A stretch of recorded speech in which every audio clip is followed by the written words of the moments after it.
Olá, meus queridos irmãos e amigos, vamos estar começando o culto com a leitura do Salmo 22. Meu Deus, por que me abandonaste? Por que estás tão longe de salvar-me? Tão longe dos meus gritos de angústia? Meu Deus, eu clamo de dia, mas não respondes. De noite e não recebo alívio. Tu, porém, és o Santo, és Rei, és o louvor de Israel. Em ti os nossos antepassados puseram a sua confiança, confiaram e os livraste. Clamaram a ti e foram libertos. Em ti confiaram e não se decepcionaram. Mas eu sou verme e não homem, motivo de zombaria, objeto de desprezo do povo. Caçoam de mim todos os que me veem, balançando a cabeça. Lançam insultos contra mim, dizendo: recorra ao Senhor, que o Senhor o liberte, que ele o livre, já que lhe quer bem. Contudo, tu mesmo me tiraste do ventre. Deste-me segurança junto ao seio de minha mãe. Desde que nasci, fui entregue a ti. Desde o ventre materno, és o meu Deus. Amém. Pai amado, queremos te agradecer por mais uma semana que se passou e queremos mais uma vez consagrar esse culto a ti. Recebe nosso culto, recebe o nosso coração. Muito obrigado, Pai. Nós oramos no nome de Jesus. Amém. Vamos estar louvando o Senhor.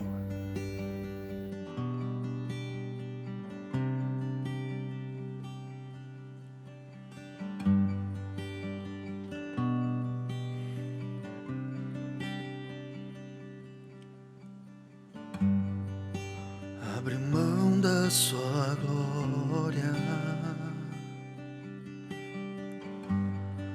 e semelhante a um homem se esvaziou, servo tornou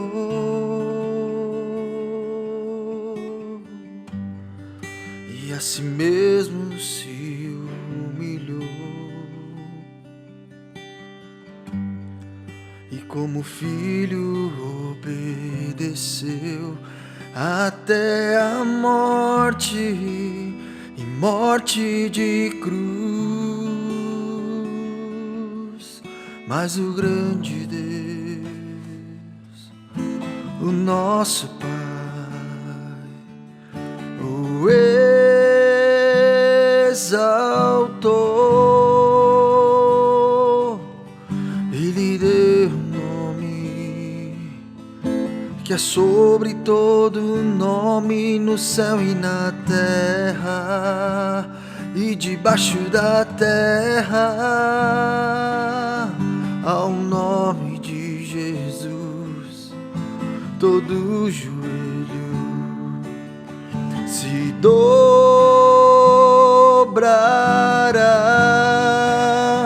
e toda língua confessará que Ele é o Senhor.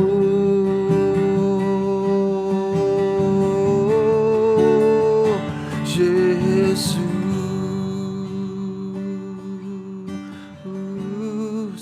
nome sobre todo nome, nome sobre todo nome. Jesus,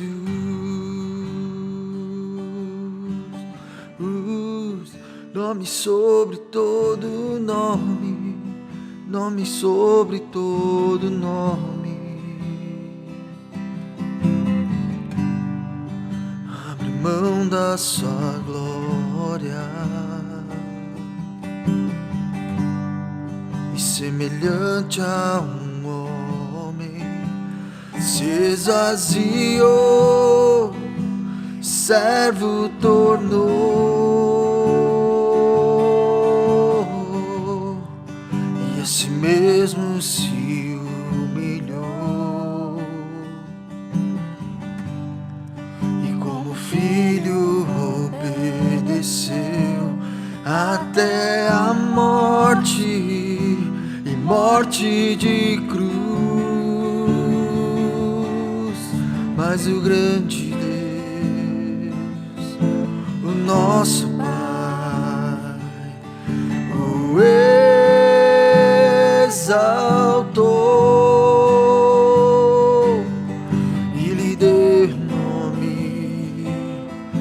que é sobre todo nome no céu e na terra e debaixo da terra. Ao nome de Jesus, todo joelho se dobrará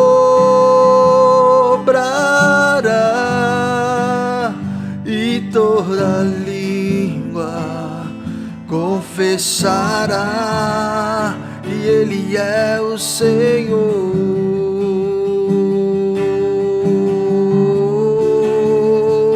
Jesus,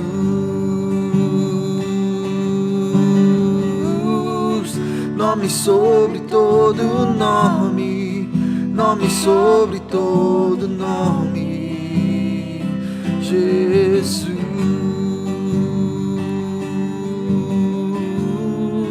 nome sobre todo nome, nome sobre todo nome. Jesus,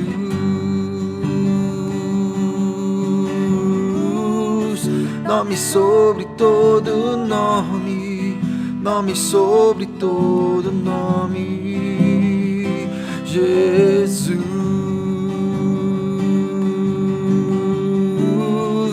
nome sobre todo nome, nome sobre todo nome. Seu nome é maravilhoso, conselheiro, Deus forte, Pai da eternidade e príncipe da paz. Seu nome é maravilhoso, conselheiro, Deus forte, Pai da eternidade e príncipe da paz. Seu nome é maravilhoso, conselheiro, Deus forte, Pai da eternidade e príncipe da paz. Seu nome é maravilhoso, conselheiro, Deus forte, Pai da eternidade e príncipe da paz. Jesus,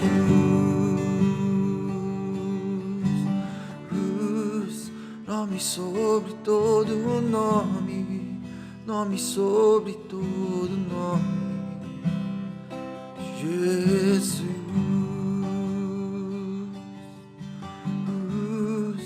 nome sobre todo nome, nome sobre todo nome.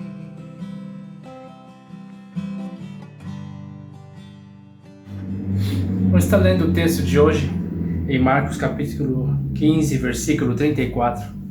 Diz assim a palavra: Por volta das 3 horas da tarde, Jesus bradou em alta voz: Eloi, Eloi, lama sabachthani. Amém, amém. Nós temos falado as últimas 2 semanas, essa é a terceira que temos falado sobre o assunto do sofrimento.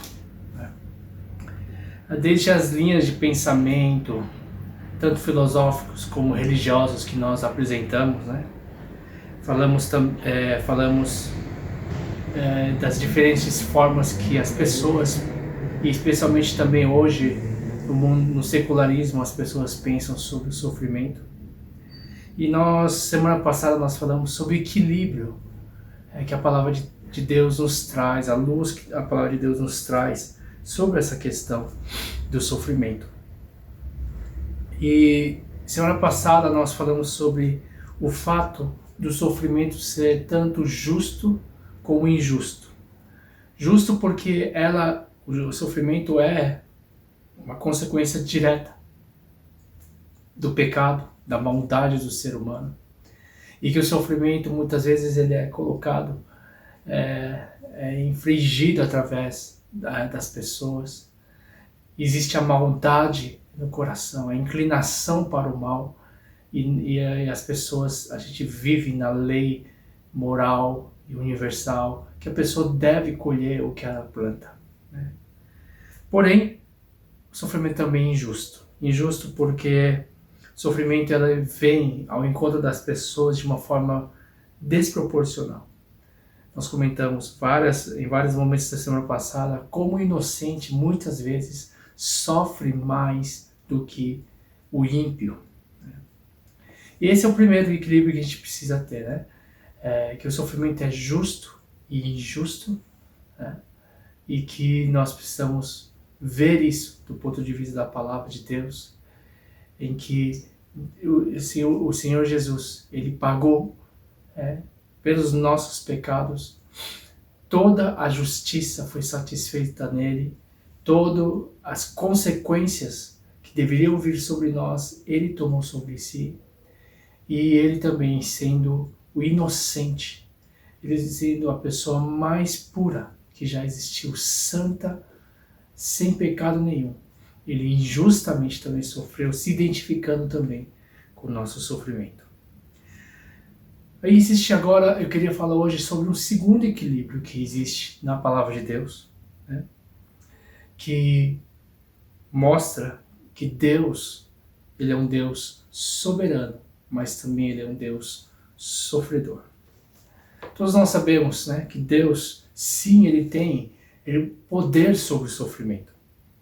Porém, dentre todas as religiões que existem na Terra, a fé cristã, a fé que eu e você temos, ela é a única a ensinar que Deus também se tornou vulnerável e sujeito ao sofrimento. E a outra face, a gente pensa num Deus soberano, grande, poderoso, mas a outra face da soberania de Deus é o próprio sofrimento de Deus, o sofrimento do próprio Deus.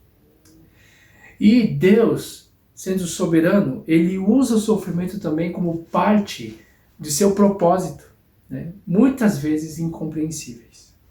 Sim, Deus, Ele é o Senhor da história, mas Ele também, Ele se tornou ser vulnerável, que entrou na história e Ele se submeteu, através da encarnação de Cristo Jesus, Ele se submeteu às forças mais sombrias, né, que existiam sobre a terra.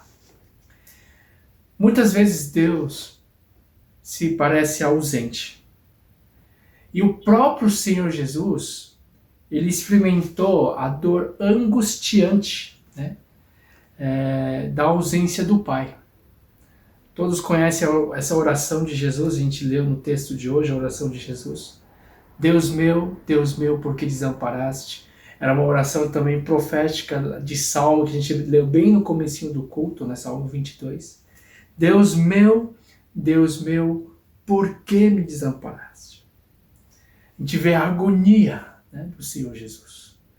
Deus é rei. E a gente sabe que Deus é rei, porém é um rei que não foi para o trono, mas é um rei que foi primeiro para a cruz. E Deus é glorioso. E, gente, não existe glória maior do que esta. De abrir mão de todo poder e glória, tornando-se fraco e imortal. Gente, isso é tremendo. O texto, quando a gente pensa, por exemplo, a gente fica impressionado, né? Quando um rei, um presidente, ele desce a rampa, vai cumprimentar, abraçar. Que nem a história aqui no Corona, acho que era a princesa da Suécia, ela foi servir como enfermeira, porque as pessoas não acostumam isso. Agora imagina, o nosso Deus, o poderoso Deus, Ele deixou, Ele abriu mão, Jesus abriu mão de todo o poder e glória e se tornou fraco e mortal. Ele se sujeitou à morte. Filipenses 2, versículos 6 a 8 diz assim, que embora sendo Deus, não considerou que o ser igual a Deus era algo a que devia apegar-se, mas esvaziou-se a si mesmo, vindo a ser servo, tornando-se semelhante aos homens. E sendo encontrado em forma humana, humilhou-se a si mesmo e foi obediente até a morte e morte de cruz. Gente, esse é o nosso Deus, que se submeteu, ele se submeteu ao sofrimento de todos nós, em perdão. Mas não só esse texto em Filipenses, o Antigo Testamento ele já mostrava um Deus que sofria por causa da nossa condição. Por exemplo, um exemplo em Oséias, capítulo 11, versículo 8 e 9, ele diz assim, quando ele vê a condição de Israel, ele fala, como eu te abandonaria? Como eu te entregaria, ó Israel? O meu coração se comove, as minhas compaixões despertam todas de uma vez. Não executarei o furor da minha ira, diz o Senhor. Gente, normalmente nós temos a imagem de um Deus soberano, onipotente, santo, absoluto, eterno. E Ele é todas essas coisas. Maravilhoso, conselheiro, Pai da eternidade, como nós cantamos hoje. Porém, por ter essa imagem de um Deus grandioso, poderoso, magnânimo, nós também achamos, às vezes, que Deus é incapaz de se emocionar. Incapaz, que Ele não sente alegria, que Ele não sente prazer, ou então que Ele não sente dor ou sofrimento. Nós fomos criados à imagem e semelhança de Deus, inclusive nas nossas emoções. E, gente, nós temos um termo que nos deixa confusos. Eu creio que você também já ficou confuso quando lê, quando diz que Deus se arrependeu. Tem algumas passagens, por exemplo, em Gênesis 6, que fala que Deus se arrependeu de ter criado o homem. E parece que Deus mudou, mas não é essa a ideia que o texto mostra. Quando fala muito sobre que Deus se arrependeu, no original ele tem caráter, essa palavra ela tem caráter semelhante a termos como sofrimento e dor. E esse sofrimento e dor infligido aos seres humanos por causa do pecado. Por exemplo, em Gênesis capítulo 3, versículo 16 e 17, literalmente o que Deus está mostrando é que Deus está sofrendo por causa do homem. É o quanto ele ama e é o quanto ele sofre. E quando o coração é envolvido, gente, isso gera sofrimento. Quanto mais você ama alguém, mais o sofrimento e a dor da pessoa se tornam seus também. E o que podemos ver então é que Deus sofre por causa do nosso sofrimento. Ele sofre por causa da infelicidade do mundo. Pense nisso. Ele é um Deus soberano. Ele é um Deus grandioso, mas ao mesmo tempo ele é um Deus pessoal.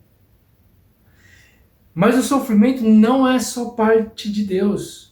Mas também esse sofrimento, ele também faz parte da Santa Trindade.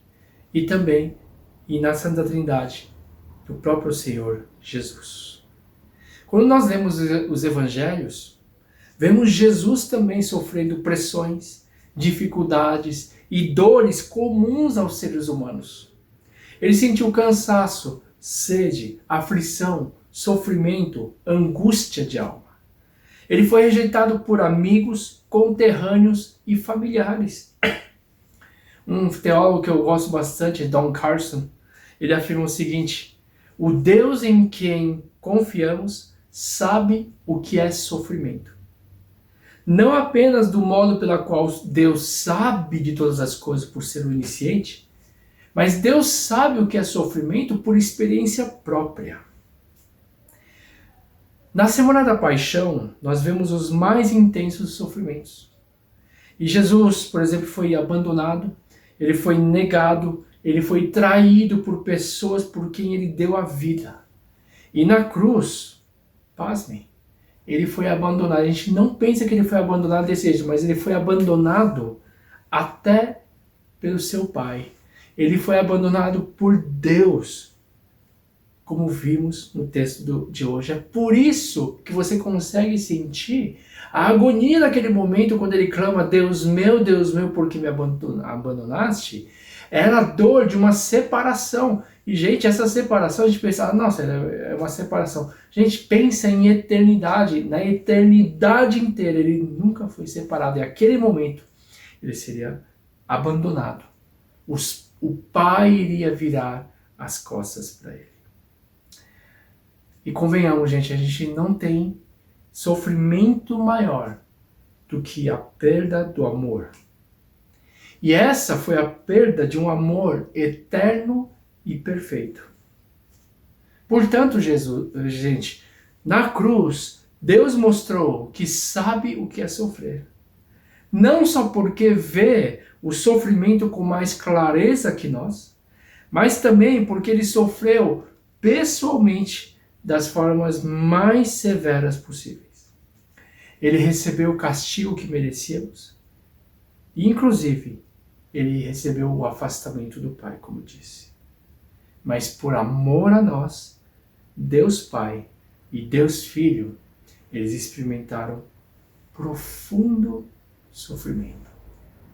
Um grande pregador escocês chamado Robert Murray McCheyne, ele refletiu sobre essa questão do Senhor Jesus ser abandonado na cruz. Ele refletiu dessa forma. Ele ficou sem nenhum dos consolos de Deus. Nenhum sentimento de que Deus o amava. Nenhum sentimento de que Deus se compadecia dele. Nenhum sentimento de que Deus o sustentava. Antes Deus era o sol, agora o sol se transformou em escuridão. Ele ficou sem Deus. Era como se ele não tivesse Deus. Tudo o que Deus havia sido antes para ele lhe foi tirado. Ele estava sem Deus, privado de seu Deus. Ele se sentia como um condenado, a quem o juiz condena. Retira-te da minha presença, tu que és amaldiçoado, que serás punido com destruição eterna da presença do Senhor e da glória do seu poder. Jesus sentia como se Deus lhe tivesse dito as mesmas coisas. Sinto-me como criança que do sopé de uma montanha atira pedras do desfiladeiro profundo e tenta em vão ouvir sua queda. Ah, esse foi o inferno que Cristo sofreu. O mar de sofrimentos de Cristo é inimaginável. Ele foi esquecido em lugar ou no lugar dos pecadores. E se você fizer nele, e fizer dele seu fiador, você nunca será abandonado. Deus meu, por que me desamparaste? E a resposta é, por mim. O mar de sofrimentos de Cristo é inimaginável. Uau! Cara, eu amei esse texto. Né?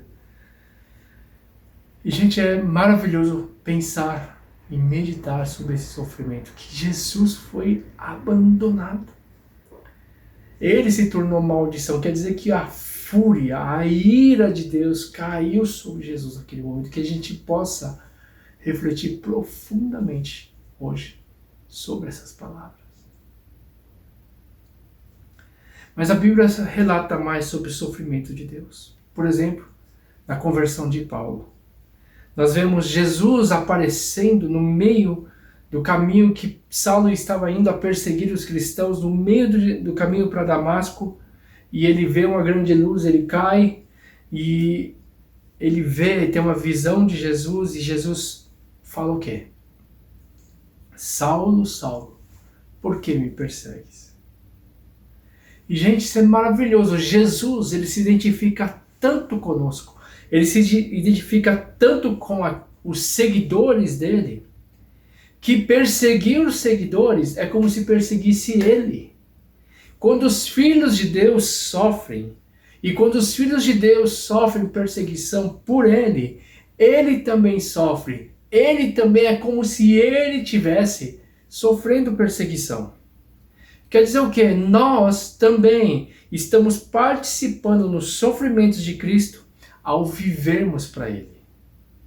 Quer dizer o quê? Nós e Jesus sofremos juntos. Jesus e nós sofremos juntos. E sabe, é consolador sabermos disso.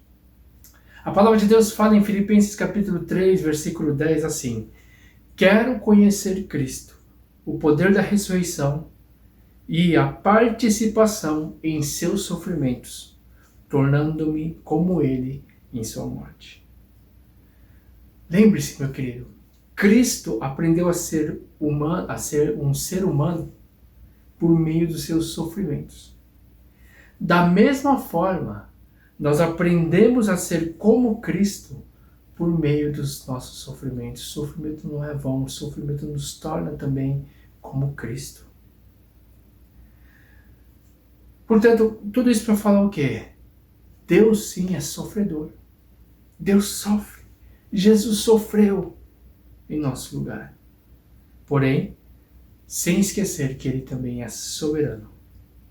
E Ele é poderoso. E Ele dará um fim ao sofrimento humano.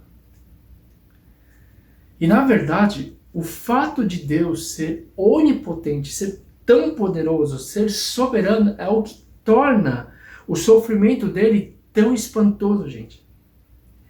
Sabe por quê? Ele poderia acabar, mas eu falei, era necessário ele sofrer para que o pecado, para que o mal pudesse ser extinguido para sempre, como a gente vai falar um pouco à frente.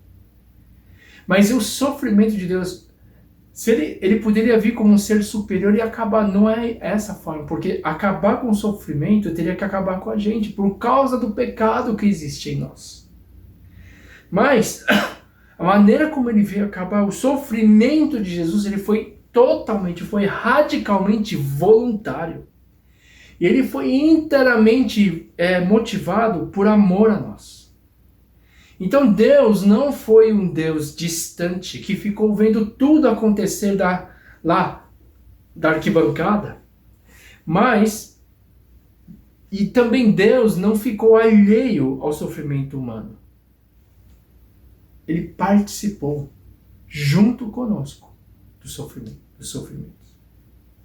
E uma vez que Deus não se manteve imune à dor, nós sabemos que podemos confiar nele. Você já viu, né? Algumas coisas que...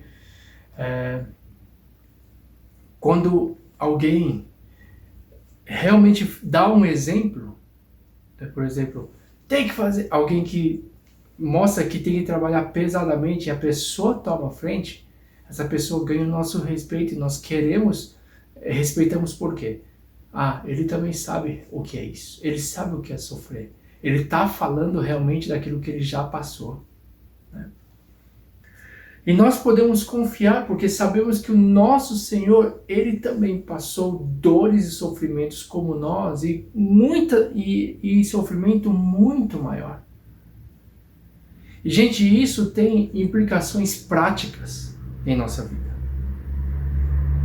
Sobre os dois equilíbrios, como o sofrimento é tanto justo como injusto, sim, nós podemos chorar, nós podemos desabafar a Deus. Sim, Deus é injusto, porém, sem ficar com amargura, sabendo que nós seremos consolados, sabendo que Ele sabe de todas as coisas.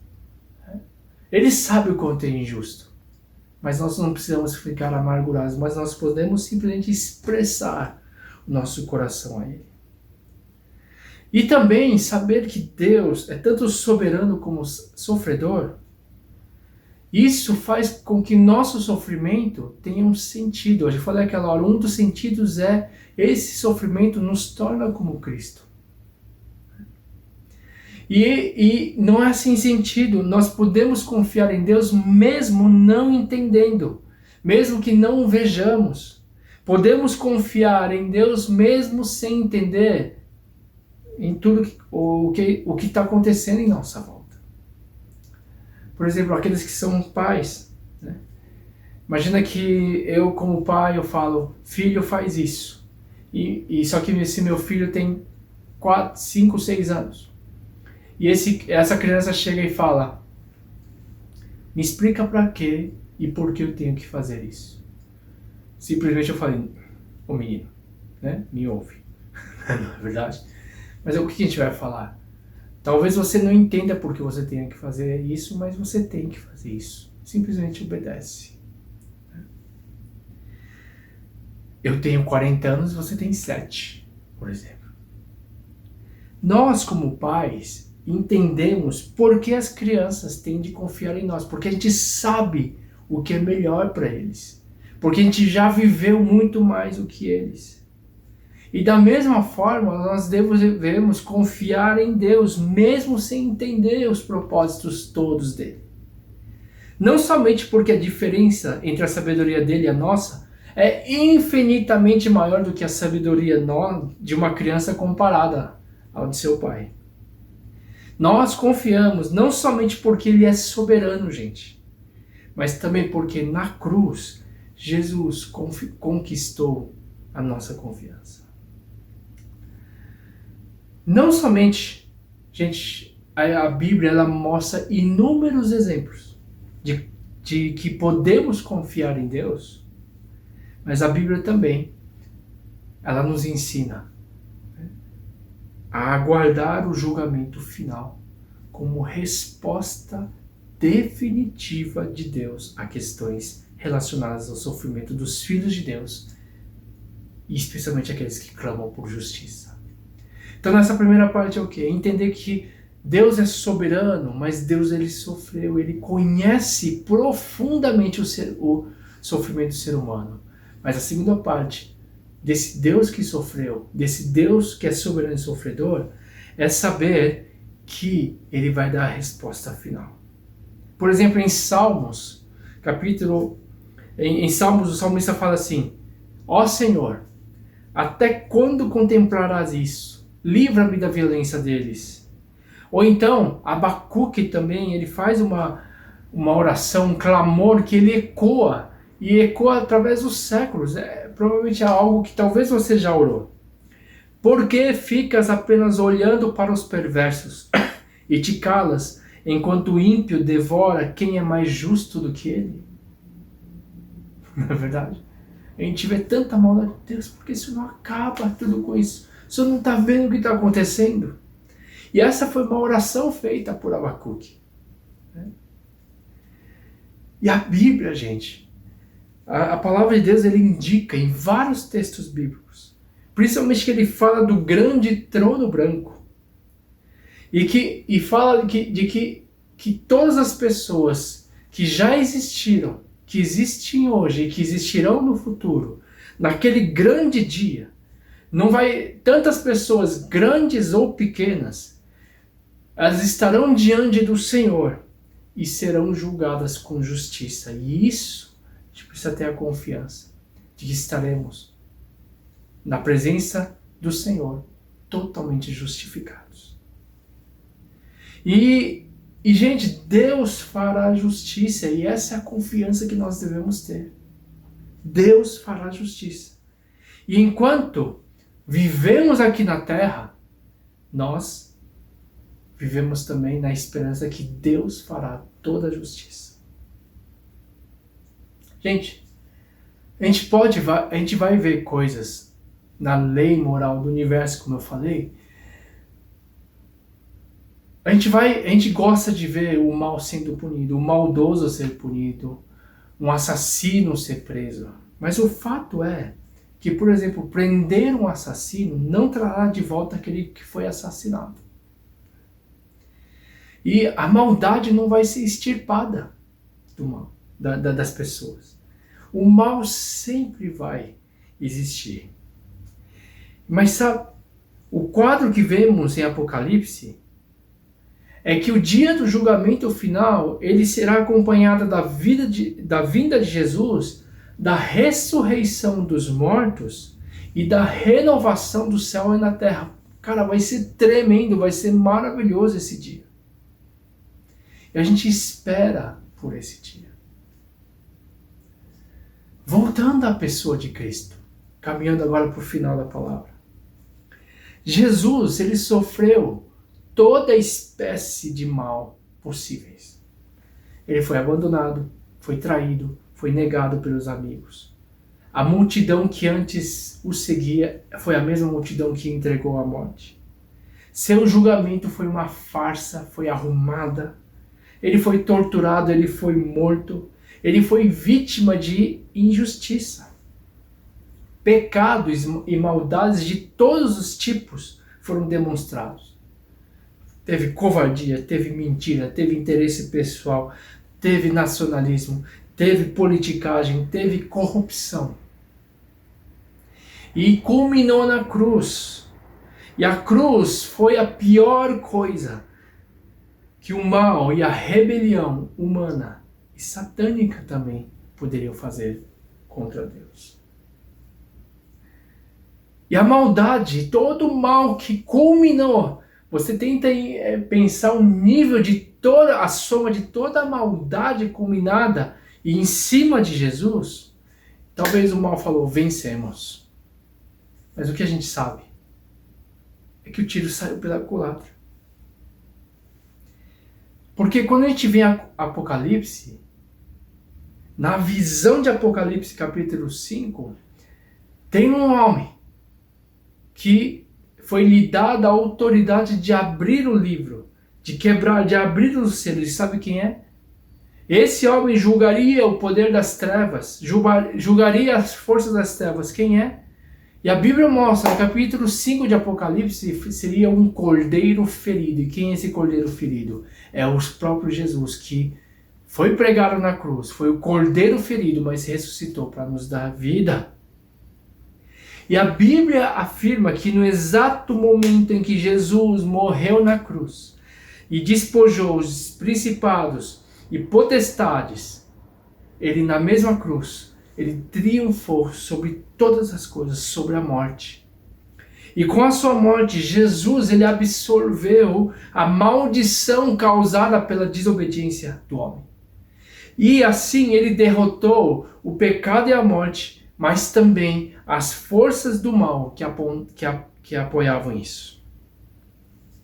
Na verdade, gente, o que eu falei naquela hora também é que sem o sofrimento de Jesus, o mal sairia vitorioso. Um teólogo fala o seguinte: na cruz, o mal é derrotado com o mal. Na cruz, o mal é derrotado com o mal. Isso ocorre porque Deus volta o mal contra si mesmo. Ele não faz o mal de volta, ele pega o mal, ele absorve para si mesmo. Ele faz do crime supremo o assassinato da única pessoa justa nesse mundo. A intervenção que extingue o próprio pecado. Nunca se imaginou uma vitória mais completa. Gente, um colo disse, é meio bobinho isso, mas, gente, sabe quando o veneno da cobra, como é que acharam a cura? Do próprio veneno da cobra. O soro foi encontrado ali dentro. Quer dizer que o mal que foi dado, ele se voltou contra o próprio mal. Se tornou a cura. A cruz de Cristo se tornou a cura. E a resposta de Deus é voltar o mal contra si mesmo e fazê-lo ser derrotado pelo grau máximo de amor no cumprimento da justiça. Essa resposta, gente, ele nos conforta. Ele leva-nos a esperar o retorno desse mesmo vencedor que foi crucificado, esse vencedor que venceu a morte. Ele voltará em triunfo absoluto. E a palavra de Deus diz o quê? Que ele enxugará todas as nossas lágrimas em breve. Meu querido, o cristianismo, ele não tem todas as respostas e razões de Deus para explicar cada circunstância que cause mal e sofrimento. Durante a vida a gente talvez não vai achar todas as respostas. E também não é a intenção, gente, de dar todas as respostas. Ele não tem resposta para todas as circunstâncias. Mas eu te garanto, ele tem a resposta definitiva para isso. A resposta, ela será dada no fim da história. Tudo será desvendado. Tudo será esclarecido. E, gente, após isso, no instante quando nós estivermos na eternidade, em harmonia, em paz, algo imenso satisfará os nossos corações. Algo imenso ele vai consolar os nossos ressentimentos. Ele expiará todos os crimes da humanidade, todo o sangue que os homens derramaram. Não somente será possível perdoar tudo, mas também a nós simplesmente saber que tudo foi justificado. Gente, a cruz garantiu a derrota do mal no passado, mas agora ele também assegura a experiência final dessa derrota do mal no futuro. Ele traz a esperança, a luz na renovação de todas as coisas. E como eu falei, cada lágrima será enxugada. E foi a visão que o apóstolo João teve. Apocalipse 3, 7, 16 e 17 diz assim: nunca mais terão fome, nem sede, nem cairá sobre eles o sol, nem calor nenhum, porque o Cordeiro Jesus que está no meio, diante do trono, os apacentará e os conduzirá às fontes das águas da vida, e Deus lhes enxugará dos olhos toda lágrima. Cara, tem consolo maior que isso? Aquele Deus que nós confiávamos e cremos, Ele virá diante de você e enxugará todas as lágrimas. Que Deus tremendo! Imagina essa cena. E a palavra de Deus fala que no novo céu e nessa nova terra, a Bíblia diz que lá jamais haverá mais alguma maldição. E Apocalipse 22, 3 diz: Ele lhes enxugará dos olhos toda lágrima, e não haverá mais morte, nem pranto, nem lamento, nem dor, porque todas as primeiras coisas já passaram. Ali o mal, o sofrimento, o pecado e a dor deixarão de existir, gente. O sofrimento de Jesus, ele deu fim ao sofrimento. O cristianismo, talvez a gente se acostumou a pensar que essa esperança que a gente tem é um consolo. Gente, o cristianismo não é um mero consolo, ele é uma restauração. É uma restauração total da nossa vida. Não apenas uma vida que tivemos, mas da vida que desejamos ter. Isso a gente vai ter. Será a derrota de todo o mal para vivermos com o seu povo de modo glorioso. Eu gosto muito de ver filmes, histórias e, sabe, filmes de guerra. A semana retrasada assisti um filme maravilhoso. Eu convido você a assistir Até o Último Homem, se você já não assistiu. É muito legal, porque tem sofrimento por toda parte, existe a maldade por toda parte. Um lado eu acho que é certo, o outro lado eu acho que é certo numa guerra. A gente vê a maldade ao extremo, mas lá aparecem os heróis. E esse filme é maravilhoso porque, sabe, o menino sofre muito, ele sofre uma espécie de bullying por causa das crenças, tem as convicções dele, tem tudo que... Ele vive todo o sofrimento, ele apanha, ele é rejeitado, ele é ignorado, ele sofre pra caramba, mas no filme ele luta, né? De uma certa forma, ele salva tanta gente. E aí, depois a gente vê lá no final, não vou falar o final, mas você vê depois que tudo passa, a pessoa relembra e começa a entender o sofrimento. Não entende tudo, mas chega um ponto da vida que ele agradece. Ele é condecorado como um herói de guerra. É uma história real.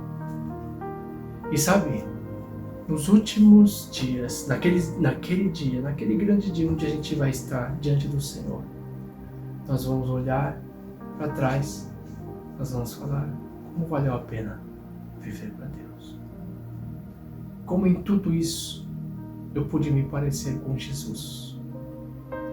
E como em tudo isso a gente viu Jesus andar conosco. Ele esteve conosco. Porque ele não ficou alheio ao nosso sofrimento. Ele estava junto em nosso sofrimento. E lá no final, lá naquele dia, nós seremos reconhecidos. Primeiro, Ele enxugará de nós todas as lágrimas, mas também Ele reconhecerá o quão bons servos fiéis fomos diante dele. Que Deus abençoe, que Deus te fortaleça nesses tempos tão difíceis. Ele é soberano, mas também Ele é sofredor. Ele conhece o nosso sofrimento, Ele conhece o teu coração. Vamos orar. Pai, obrigado, Senhor, pelo teu grande amor. Obrigado, Senhor Deus, apesar do Senhor ser tão grande, tão magnífico, santo, onipotente, eterno, poderoso, o Senhor se tornou humano. E a tua palavra diz que o Senhor se tornou em forma de servo, se humilhou. E o Senhor, ó Pai, sofreu por nós e sofreu em nosso lugar. E o Senhor conquistou, ó Pai, na cruz a nossa liberdade e a nossa vida. Obrigado. Nos ajuda a viver, Senhor Deus, sabendo, Senhor, que no mundo nós sofremos aflições, mas que possamos ter coragem, porque Tu estás conosco. E sabemos, ó Pai, que o Senhor fará justiça sobre todas as coisas e que nós podemos aguardar em Ti a nossa justiça. Mas também podemos aguardar, ó Pai, ansiosamente, o dia em que o Senhor vai enxugar nossas lágrimas, mas também aguardar o dia em que nós estaremos para sempre diante da Tua glória. Muito obrigado, Pai, nós Te amamos e nós oramos, Senhor, no nome de Jesus. Amém. Agradecemos a todos que têm participado junto conosco dos nossos cultos. Nós estamos esperando que aos poucos estaremos voltando, nós estaremos anunciando aí nas redes sociais a volta aos cultos presenciais. Ainda esperem, nós estaremos anunciando, tá? Mas por enquanto nós falamos assim, por mais que queira vir, mas por segurança permaneça em casa. Mas aos poucos, aqueles que desejam vir, nós estaremos anunciando a data da nossa volta. Amém? Deus abençoe a todos, vamos orar. Que a graça do nosso Senhor Jesus Cristo, o amor de Deus Pai e a comunhão do Espírito Santo de Deus esteja sobre cada vida, sobre cada família representada, sobre a Tua igreja reunida de casa em casa, de agora para todo sempre. Amém.